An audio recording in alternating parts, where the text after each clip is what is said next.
3 alien star nations, Hexus, Thelthar, Velurin, deliver a 14,000-page legal complaint to Earth's diplomatic envoy. It took them 2 years to prepare. On Earth, the notification arrives. Incoming message, 14,000 pages. Director Park stares at the screen, her expression unreadable. Late that night, in a mid-tier Chicago law firm, Rachel Vance reviews patent briefs. Her phone rings. Rachel, we're sending you to the tribunal. 3 coalitions filed a 14,000-page complaint. Routine appearance. Show up. Read. Come home. Routine, with 14,000 pages, sure. She packs a black briefcase, a yellow legal pad, a pen, and the complaint on a data drive. She walks the boarding tunnel alone, one human among alien commuters. The shuttle lifts off, Chicago's skyline receding. Rachel settles in, coffee in hand. 14,000 pages. 4 hours. She starts reading. 1 lawyer against 3 civilizations. Let's see what they missed. Rachel scrolls through the dense alien text, coffee growing cold beside her. The first 100 pages are procedural fluff. 47 internal contradictions across the 3 filings. Hexus says one thing, Thelthar says another. Velurin says both are wrong. She underlines the first inconsistency on her tablet, then transfers the number to her yellow legal pad with a sharp flick of the pen. 12 sections cite treaties Earth never ratified. Did they think we wouldn't check? She cross-references an annex. The Hexus and Thelthar trade quotas contradict by a factor of 3. And 3 sections cite treaties that don't exist. Someone invented legal authority out of thin air. Rachel sets down her stylus. The coffee is cold. 3 hours have passed. The complaint is riddled with holes. This isn't a legal filing. It's a desperate mess. They spent 2 years on this. She turns to the final appendix, the Thelthar Concord's trade protocols. One paragraph makes her breath catch. The shuttle drops out of warp. The tribunal station fills the viewport. Rachel tucks the pad away, a grim smile forming. She reads the Thelthar Trade Protocol. 1 sentence burns. The Thelthar Concord acknowledges breaching Velurin Treaty 404 during the unauthorized transfer of tachyon relays. They confessed.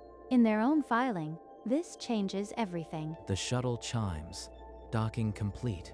Rachel powers down the tablet, slides the legal pad into her briefcase. She steps off into the tribunal station, a vast cathedral of alien architecture. Bioluminescent veins pulse in the walls.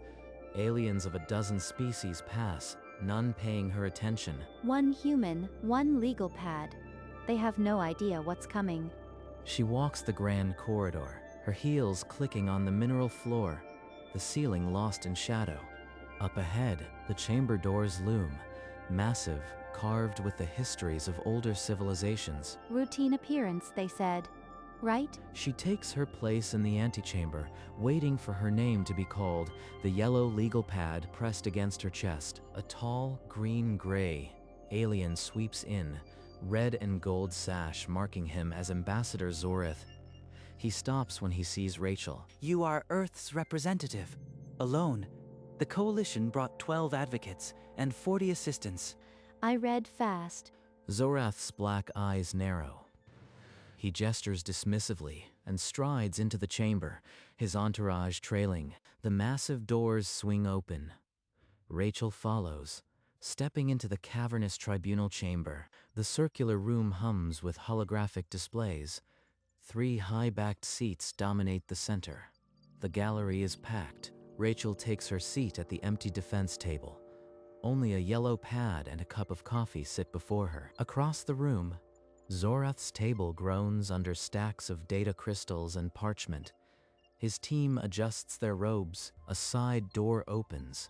High Magistrate Torvath and his 2 colleagues glide to the bench, robes trailing. Torvath's bulging eyes survey the chamber. He lifts his gavel, fanged mouth set in a grim line. The hearing is called. Esteemed magistrates, the Hexus, Thelthar, and Velurin coalitions have submitted incontrovertible proof of human treaty violations. The filing speaks for itself. Rachel rises, the movement almost lazy. She adjusts her glasses and gestures for the floor. Your Honors, before the Coalition rests, I'd like to note 47 internal contradictions within their own filing. She taps her legal pad and a holographic display springs to life, highlighting conflicting passages from Hexus, Thelthar, and Velerin. Objection. This is a delaying tactic. The human attempts to obscure the clear evidence with petty procedural games. Overruled. The defense may continue. Rachel resumes, her voice calm and measured. She walks the judges through each contradiction, never raising her tone. The holographic display floods with red highlighted contradictions, numbering each one. 47 cracks in their foundation, and they don't even see the chasm beneath. Zorath's face hardens. He realizes the hearing is slipping from his grasp. Furthermore, 12 sections cite treaties Earth never ratified, treaties we never agreed to, never signed. She pulls up the relevant treaty names, each marked with a glaring, non-ratified stamp. Ambassador Zorath, explain why these treaties were cited as binding. There must be a clerical error. The spirit of the treaties was understood by all parties. A tense murmur ripples through the gallery. The Coalition's allies shift uncomfortably. And these three treaties, Treaty 887b, Treaty of Valori III, Treaty of the Outer Arm, simply don't exist. The hologram freezes on 3 treaty numbers, each stamped invalided in red alien script. Zorath's mouth opens, but no sound emerges. His legal aides frantically search their own databases. They never even checked their own sources. Unbelievable. The Coalition's case lies in ruins. Rachel's yellow pad holds one final, devastating note, still unread. And finally, Your Honors, the Thelthar Concord states, we acknowledge breaching Velurine Treaty 404 during unauthorized tachyon relay transfer. A Velerin observer in the gallery leaps up, feathers bristling, and shrieks that the Thelthar have confessed treason. The chamber erupts in chaos. Gasps, shouts, translators overload. Zorath's aides scramble, data crystals clattering to the floor. I move to withdraw the filing. A procedural oversight, nothing more. Objection. The plaintiffs cannot withdraw after presenting fabricated evidence. I move to dismiss with prejudice. A hush falls. The judges exchange loaded glances.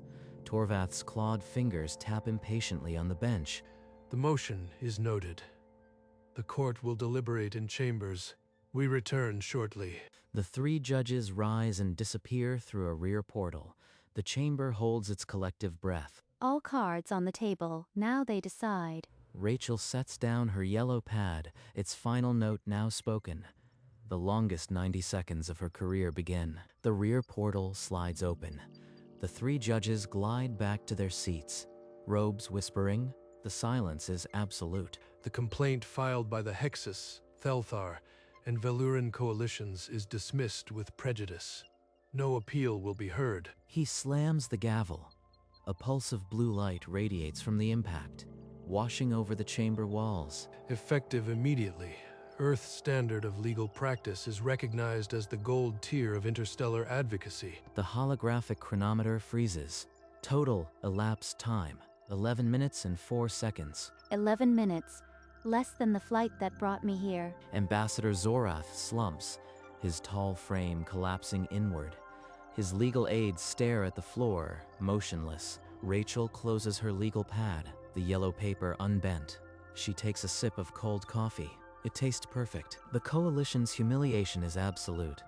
Not a single argument survived the human's dissection. 1 lawyer, 1 legal pad, 1 cup of cold coffee, and a ruling that will come for millennia. The chamber dissolves into chaos. Above the din, Rachel's earpiece chimes. Director Park's hologram flickers to life. Rachel, I just saw the feed. Dismissed with prejudice and a new galactic standard. That's beyond anything we hoped. Routine appearance, you said. She pockets the earpiece and heads for the exit, leaving the stunned ambassadors in her wake. Alien envoys part as she passes. Some offer respectful nods. 1 Hexus clerk drops a data crystal in fright. The shuttle ride home begins. Rachel settles into her seat, coffee cup refilled. Her personal phone buzzes immediately. 6 simultaneous job offers from 6 different species. Velarin wants her as lead counsel. Thelthar offers a fortune. Even Hexus begs for representation. I am bound by a non-compete, sorry, alien empires. She scrolls through the offers, amusement flickering in her eyes. Each one more desperate than the last. She switches off the phone and watches the stars streak past. The coffee is still warm this time. She powers the phone back on. The 6 offers still glow, each more desperate than the last. Alien empires begging for her representation. She taps reply on each. Into every message box, the same polite regret. Non-compete clause, thank you, but no. All 6 replies sent. No counter, no negotiation. The offers flicker into the archive. A new chime, distinct. The seal of the Galactic Tribunal materializes on her screen. Sworn Sword of Reason, an honorary title equivalent to highest legal authority. That'll look good on the resume. She opens her LinkedIn profile, the new title already gleaming in her mind like a freshly minted credential. She types Sworn Sword of Reason into the honors field, carefully citing the Galactic Tribunal as the awarding body. She adds a note. I defeated a 14,000-page lawsuit in 11 minutes, AMA, then hits post, and the reactions pour in. LinkedIn just became the galaxy's most important social network. I should ask for a raise. She sets the phone aside and lets the stars rush past. Chicago waits, same as it ever was. The coffee is still warm. While Rachel's shuttle glides toward Earth, the Coalition's ambassadors crowd a secure conference module on the Tribunal station. The air crackles with accusation. A holographic feed projects the stern faces of senior Coalition officials, their robes ruffled, their gazes fixed on Zorath. The human exploited a procedural oversight, a minor discrepancy in treaty language. The ruling is an aberration. A Valyrian delegate's crest flares. She slams a tablet on the table, the display glowing with the Thelthar confession. The Thelthar representative shrinks back. The Hexus official hisses something about incompetence. The fragile alliance fractures. A senior voice cuts through the noise, suggesting a joint statement, a warning to all species, couched as sagacity that Earth's legal system is not to be engaged lightly. Slow nods. The humiliation will be framed as a cautionary tale, self-serving but effective. They begin drafting. Aboard the shuttle, Rachel's phone flickers with a news chyron. Coalition in crisis talks after tribunal rout. They're writing the apology already. Good. The statement would take days to finalize, but its message was already etched in the vacuum. Underestimate a human lawyer at your own peril. The shuttle's Earth approach alert chimes. On Rachel's console, her law firm's logo pings. The senior partners want a word. A holographic silhouette materializes. A balding senior partner from Chicago, his voice strained. Rachel, the board met. We've had offers. They want an interstellar branch with you as managing partner. I am bound by my non-compete. You know the terms. The partner presses, his voice edged. The board can waive it. Trillions are on the table. Thelthar, Hexus, Velarin, they all want you. Earth needs the treaty revenue. They're turning my quiet victory into a commodity. I am not a franchise. She turns to the viewport. Earth's curve fragile and silent. The weight of an entire species' legal standard presses against her. The partner waits, his hologram flickering as the shuttle enters the outer atmosphere. The comm line crackles. If I refuse, they'll retaliate. If I accept, I am their tool forever. Either path costs the quiet life I've built. I'll give you my answer when I land, not before. Chicago's skyline glows through the port lights below. The shuttle descends. The real trial is about to begin. The shuttle touches down in early morning mist. Rachel steps into the neon canyons of Chicago, briefcase in hand. She ignores the cluster of reporters at the firm's entrance, flashing their lenses. The glass doors slide shut behind her. The conference room is lit cold. 3 senior partners sit along one side of a black table. The one at center slides a holographic contract forward. His voice is smooth as cut glass. Rachel, We're offering you the first interstellar legal firm in history. Your name, your precedent. All we need is your signature. And if I don't? Another partner chimes in, his tone unctuous. We activate your non-compete fully. No alien firm, no private practice, no teaching. You sit home or you sit here. They'd freeze me out of my entire profession to force a signature. They're not celebrating a victory, they're weaponizing it. So the routine appearance was a test. My reading on the shuttle, a proving ground.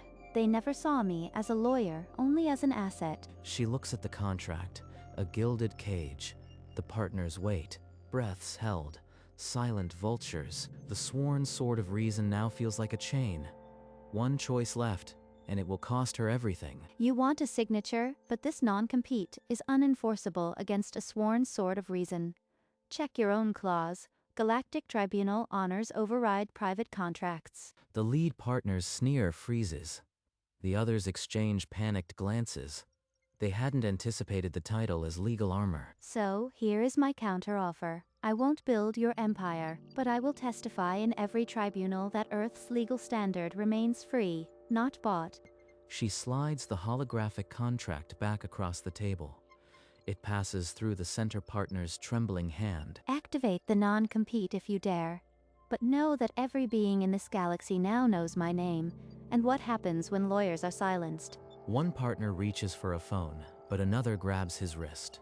The threat of public exposure paralyzes them. She walks out into the empty corridor, her heels echoing. The glass doors reflect a woman who just traded her career for a principal. No office, no salary, just a title and a yellow pad. Still, it's more than they'll ever have. The elevator opens to the lobby. Reporters still linger, their drones humming. She ignores them and steps into the Chicago morning. She has no plan, no income, and an entire galaxy watching. The real case, her own freedom, has just begun. She walks until a coffee shop sign flickers. Inside, she orders black coffee and finds a corner booth.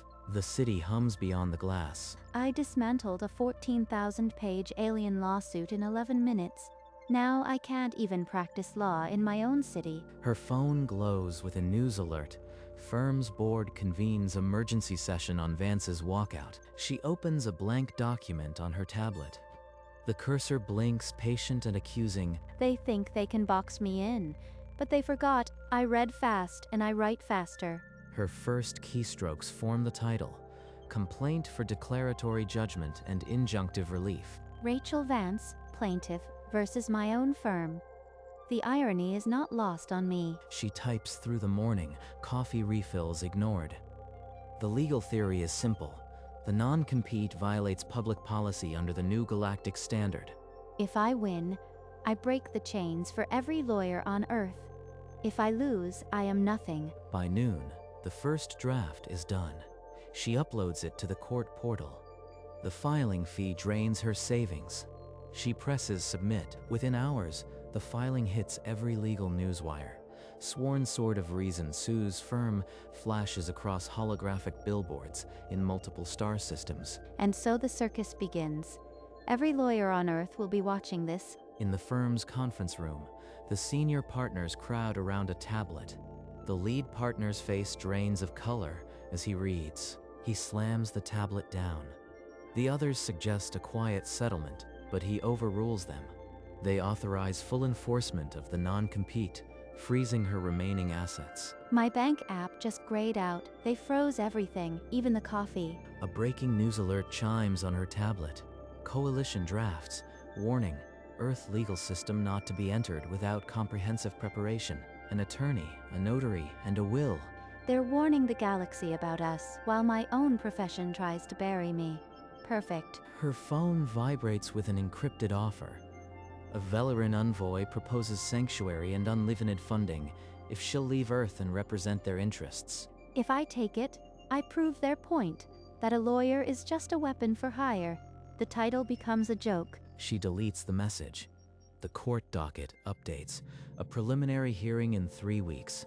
She'll face her own firm, alone and penniless, armed only with the law she created. 3 weeks to the hearing. Rachel's account is frozen. her apartment rental about to lapse.